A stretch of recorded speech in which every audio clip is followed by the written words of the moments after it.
Pilipinas. Ito ang Radyo Pilipinas News Update.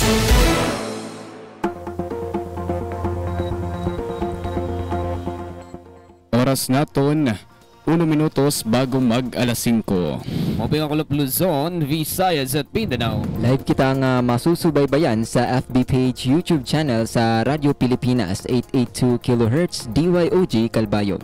Kaupod naton sa Master Control si Lawrence Alico ngan Daryl Aniban.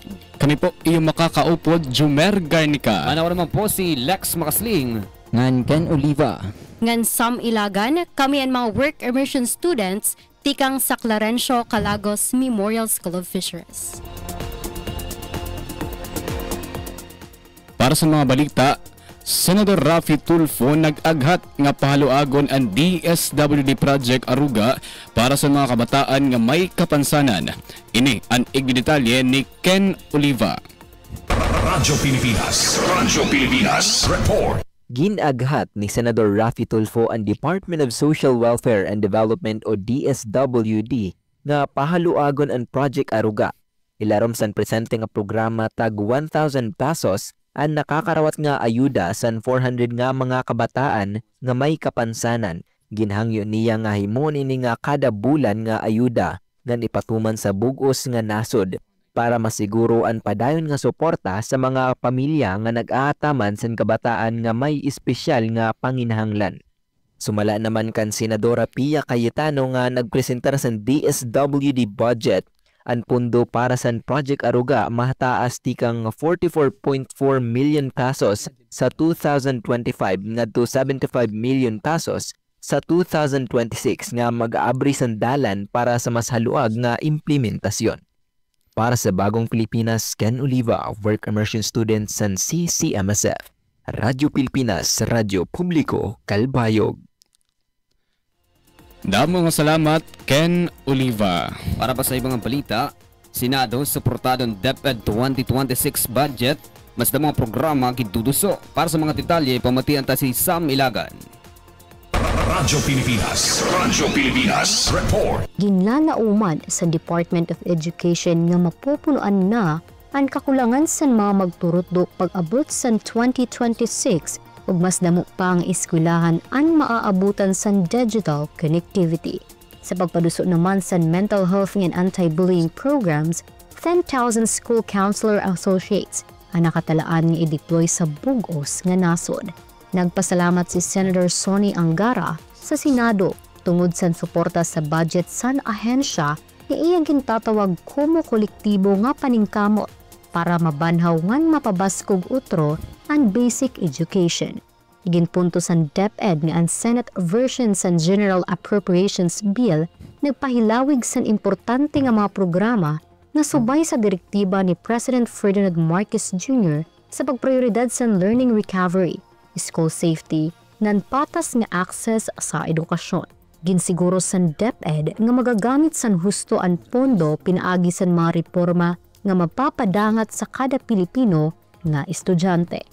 Para sa Bagong Pilipinas, Sam Ilagan, Work Immersion Student sa CCMSF.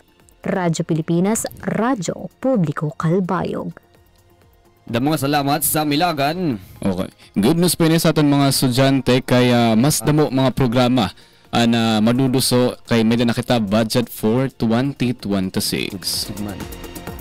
Ngan 3,598 nga estudyante sa Kolehiyo San Catbalogan City nakakarawat 6,000 nga ayuda pinansyal. Aton papamation ang bugos nga detalye kan Jason Dasal. Radyo Pilipinas Report. Dakuan kalipay sa 3,598 nga college students sa Catbalogan City kahuman makarawat 6,000 pesos nga bulig pinansyal programa sa provincial nga gobyerno sa pangunguna ni Gobernadora Sherry Antan. Ang nasabing assistance naghatag dako nga bulig sa mga estudyante nga nagkikinahanglan dugang suporta labi na adtong duruan gastuson sa pagpadayon sa nira pag-aram. Padayon ang pagsuporta sa provincial government sa paghatag oportunidad sa mga kabataan. Pinaagi san mga inisyatibo nga nagpapakusog sa ira kapasidad ngan pagkamayada mas maupay nga kabubuhason na kinabuhi. Para sa Bagong Pilipinas, Jason Dasal, Work Immersion Student sa CCMSF, Radyo Pilipinas, Radyo Publiko, Calbayog. Damo nga salamat Jason Dasal. Good news ko natin yan, na dako ko ng bulig sa itong mga Taga Catbalogan City. college students sa Catbalogan niya. Size mil, size mil. Lawin Dakang niya bulig sa siya. turusan pinansyal. Nga 38 regular sessions sa SP Calbayog budget, barangay programs ngan PPP ordinance, ginaprubar. Pamatiyan nato ng detalye kay Michelle Duaso. Radyo Pilipinas Report. Nagtirirok ang miyembro sa Sangguniang Panlungsod sa Calbayog para sa 38th regular session agud paghisgutan ay mga programa ng proyekto sa syudad. Upo din pagpartisipar sa magkaduro dilain nga committee ngan opisina nga nangunguna sa maupay nga panggobyernuhan. Sa session ginpamulong ang proposed annual executive budget CY 2026. Ginaprobar ang barangay budget CY 2025-2026. Ngan ginindurso ang iba-iba nga community activity permits tikang San City Mayor's Office ngan barangay organizations. Gintikang aluwat sa SP ang pagpresentar sa committee recommendations sa Committee on Finance, Committee on Barangay Affairs ngan iba pa na mga opisina. Samtang nagamiada progreso sa local legislation sugad sa PPP ordinance pinaagi sa Committee on Laws para mapasayon ang transparent ngan responsable nga panggobyernohan sa Calbayog. Para sa Bagong Pilipinas, Michelle Duaso, Radyo Publiko, Radyo Pilipinas, Calbayog. Damo nga salamat, Michelle Duaso. Para sa naton katapusan nga balita, Primark Town Center sa Catbalogan City mag-aabri na. Ini ang detalye ni Shane Lorono. Radyo Pilipinas Report. Ginpay baro ni Catbalogan City Mayor Dexter Uy nga mag-aabri na sa publiko ang Primark Town Center yana nga December 1, 2025.